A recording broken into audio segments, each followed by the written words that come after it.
राजस्थान की 7 विधानसभाओं पर उपचुनाव होने हैं। उन चुनावों के लिए भाजपा ने कल शाम को अपनी एक सूची जारी कर 6 विधानसभाओं के प्रत्याशियों की घोषणा की। हालांकि यह खबर तो हर जगह से आपको मालूम चल गई, लेकिन अब इस वीडियो में हम समझते हैं कि जो 6 विधानसभाओं पर भाजपा ने अपने प्रत्याशी उतारे हैं, उसको लेकर भाजपा ने किस तरीके से अपनी रणनीति बनाई है। इन 6 प्रत्याशियों में से कितने प्रत्याशी जो हैं वो कड़ी टक्कर सामने वाले प्रत्याशियों को देंगे और इसमें भाजपा ने किस तरीके से पूरी रणनीति बनाई है। हालांकि इससे पहले बाप पार्टी ने अपने 2 प्रत्याशियों की घोषणा 84 और सलूम्बर के लिए की थी, लेकिन जहां बाप पार्टी ने अपने 2 प्रत्याशी उतारे हैं, उनमें से एक सीट पर भाजपा अपना प्रत्याशी अभी तक नहीं उतार पाई है और वही सीट वो है जो बीते लोकसभा चुनाव में राजस्थान की सबसे चर्चित सीटों में से एक रही थी, राजकुमार रोत वाली 84 सीट। राजकुमार रोत ने अपनी उस सीट पर अनिल कटारा को अपना प्रत्याशी बनाया है। वहीं सलूम्बर में जितेश कटारा को टिकट दी है। बीजेपी ने सलूम्बर में जो यहां पर विधायक थे बीजेपी के अमृतलाल मीणा, उनके निधन के बाद उनकी पत्नी को टिकट दिया है। अब वहां पर यह देखा जा रहा है कि यह टिकट किस तरीके से यह सलूम्बर सीट जो है वो चर्चाओं में आएगी, क्योंकि वहां पर भाजपा से तैयारी कर रहे नरेंद्र मीणा कल भाजपा की सूची जारी होने के बाद आज अपने विधानसभा क्षेत्र में एक बड़ी सभा कर रहे हैं। एक लोगों को बुलाया है, बड़ी सभा का आयोजन कर रहे हैं। हो सकता है इस सभा के अंत तक नरेंद्र मीणा निर्दलीय चुनाव लड़ने का ऐलान कर दें। तो ये सलूम्बर सीट जो है इन 7 विधानसभाओं में एक चर्चित सीट हो जाएगी। हालांकि भाजपा के यहां विधायक थे अमृतलाल मीणा और भाजपा ने इस सीट को जीतने के लिए संवेदना कार्ड खेलते हुए उनकी पत्नी को टिकट दिया है। बात अगर 84 की करें तो 84 पर बीजेपी ने अभी तक अपना प्रत्याशी नहीं उतारा है और एक फोटो, हालांकि वो फोटो तो काफी पुराना भी हो सकता है, जिसमें राजकुमार रोत डॉक्टर किरोड़ी लाल मीणा से मिल रहे हैं। अब 84 और दौसा, इन दोनों सीटों में आदिवासी और मीणा वोटर्स को एक करने की दृष्टि से देखा जा रहा है। हालांकि इसमें कितनी सच्चाई है ये देखने वाली बात होगी, क्योंकि भाजपा वहां पर कौन से प्रत्याशी को टिकट देती है, कौन से दावेदार को टिकट देती है, क्योंकि वहां पर कई दावेदार चुनावी मैदान में हैं। अब अगर बात सलूम्बर और 84 से निकलकर दौसा पर आए, क्योंकि दौसा वो सीट है जो राजस्थान में भाजपा की सरकार बनने के बाद चर्चाओं में रही है। चाहे किरोड़ी लाल मीणा के जो वो चाहते थे वो मंत्री पद नहीं मिलना, मुख्यमंत्री की बातें की जा रही थी, उप मुख्यमंत्री की हो रही थी, लेकिन उनको मंत्रिमंडल में जो चाह रहे थे वो जगह नहीं मिलना। उसके बाद लोकसभा चुनाव होना, 7 लोकसभा सीटों जीतने का वादा करना, फिर मंत्री पद से इस्तीफा देना और लगातार एक वहां पर बड़ी सभा में, एक सभा में नहीं बल्कि कई सभा में ये कहते रहना कि मेरे भाई जगमोहन मीणा को नजरअंदाज किया गया था। अब किरोड़ी लाल मीणा के भाई जगमोहन मीणा को भाजपा ने टिकट दे दी है। अब चर्चाएं पूरे प्रदेश में यह है कि अब 4 साल सरकार जो है वो शांति से चलेगी, क्योंकि किरोड़ी लाल मीणा का एक फोटो, जिस फोटो में किरोड़ी लाल मीणा अपने मुंह पर इस तरीके से अंगुली रखे हुए थे, वो फोटो अब वायरल हो रहा है कि अब डॉक्टर किरोड़ी लाल मीणा शांत हो गए हैं, क्योंकि उन्होंने तो लोकसभा चुनाव में भी अपने भाई के लिए टिकट मांगी थी, लेकिन नहीं मिलने के कारण वो नाराज थे, खफा थे।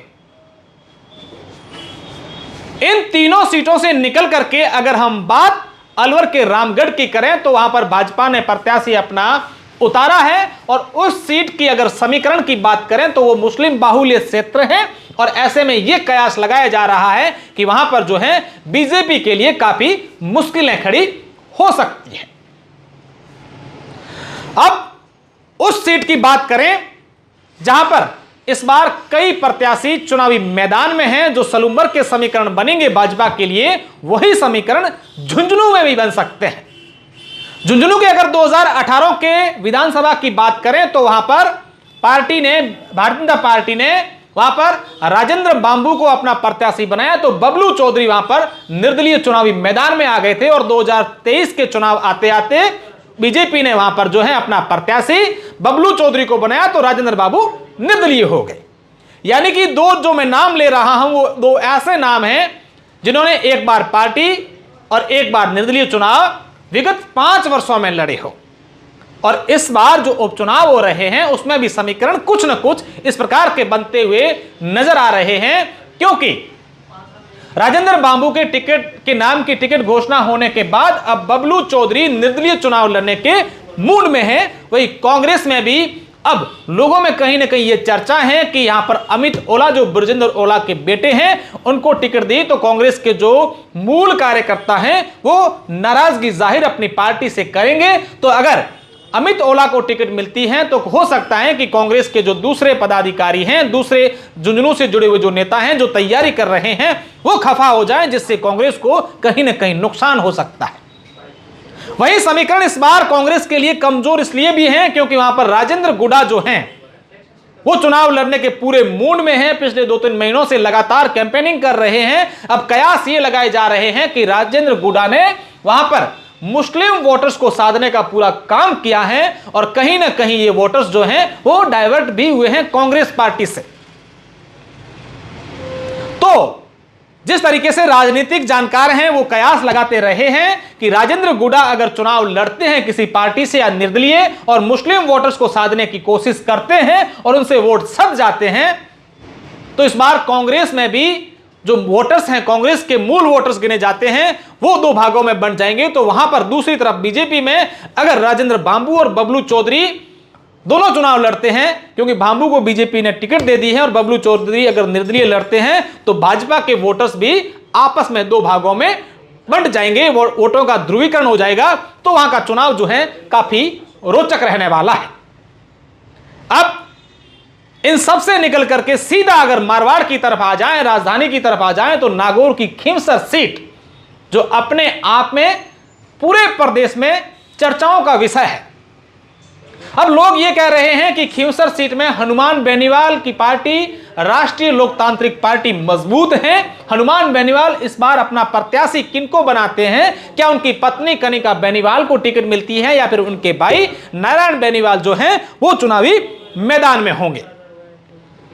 लेकिन दूसरी तरफ रेवंत राम डांगा जो पिछले चुनावों में यानी कि कुछ महीना पहले जब विधानसभा के चुनाव हुए थे 2023 में महज 2000 वोटों के अंतराल से वो पराजय हुए थे, वो काफी एक्टिव हुए थे। और उसके बाद जो पिछले दिनों एक घटनाक्रम भी हुआ था धार्मिक स्थान पर, उससे भी कहीं ना कहीं राजनीतिक जानकार ये कहते हैं कि रेवंत राम डांगा के प्रति सिंपैथी है।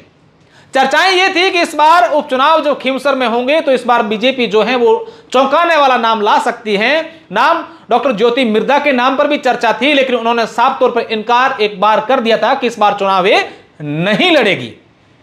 लेकिन डॉक्टर हापूराम चौधरी, डॉक्टर कानाराम पलियाल, इस प्रकार के कई नाम जो हैं वो चुनावी चर्चाओं में थे। लेकिन पार्टी ने इस बार जो है फिर से रेवंत राम डांगा पर विश्वास जताया है और कहीं ना कहीं रेवंत राम डांगा का जो लोगों के प्रति भाव है, जिस तरीके से वो एक्टिव रहते हैं, तो इस बार खींवसर के चुनाव भी काफी रोचक होने वाले हैं, क्योंकि कांग्रेस का प्रत्याशी वहां पर अभी भी इंतजार की घड़ी में है। अगर कांग्रेस और आरएलपी का गठबंधन होता है जो लोकसभा चुनाव में देखने को मिला था तो फिर बीजेपी के लिए मुश्किल होगी। लेकिन ये जो संभावनाएं हैं वो पूरी तरीके से स्पष्ट नजर नहीं आ रही है, क्योंकि इस बार ये कयास लगाए जा रहे हैं कि कांग्रेस अपना प्रत्याशी अलग से चुनावी मैदान में उतारेगी। वहीं अब दुर्ग सिंह चौहान का भी नाम आ रहा है जो हर बार वहां से चुनाव लड़ते हैं। हो सकता है कि पार्टी इस बार जो है कांग्रेस पार्टी जो है वो दुर्ग सिंह पर विश्वास करें और उनको अपना प्रत्याशी बनाए। काफी रोचक इस बार 7 विधानसभाओं के होने वाले हैं। देवली उनियारा से राजेंद्र गुर्जर को टिकट दी है तो विजय बैंसला जो हैं वो बीजेपी के लिए क्या नुकसान करेंगे ये देखने वाली बात होगी, क्योंकि वो अपनी दावेदारी लंबे समय से कर रहे थे। हालांकि 2023 के विधानसभा चुनाव में बीजेपी ने उनको टिकट दिया था और वो पराजय हो गए थे। अब इन पूरे रोचक इन 7 विधानसभाओं के चुनावों को लेकर यह समझने की अगर कोशिश करें कि इन 7 में से सत्ताधारी पार्टी बीजेपी अपनी कितनी सीटें जीत पाएगी, तो यह अपने आप में एक रोचक बात होगी, क्योंकि 5 विधानसभाओं से जहां पर सांसद बने हैं वो तो सारे के सारे, उनमें से एक भी बीजेपी का विधायक नहीं था, क्योंकि 3 कांग्रेस के थे, एक हनुमान बेनीवाल आरएलपी के थे और राजकुमार रोत बाप पार्टी से थे। रामगढ़ के कांग्रेस के विधायक की मृत्यु हो गई और वहीं सलूम्बर में अमृतलाल मीणा की मृत्यु हो गई, जिन 7 में से सिर्फ एक विधायक जो हैं वो सलूम्बर अमृतलाल मीणा वो बीजेपी से थे और 6 जो हैं वो बीजेपी पार्टी के नहीं थे। लेकिन अब कयास यही लगाए जा रहे हैं कि इस बार 7 विधानसभाओं के जो परिणाम 23 नवंबर को आएंगे उसमें कहीं ना कहीं बीजेपी को इजाफा होता हुआ नजर आ रहा है। देखने वाली बात होगी कि बीजेपी को इजाफा कौन सी सीटों पर होगा, या फिर जिस सीट पर बीजेपी के विधायक थे वो भी बीजेपी अपना विधायक खो देगी। धन्यवाद।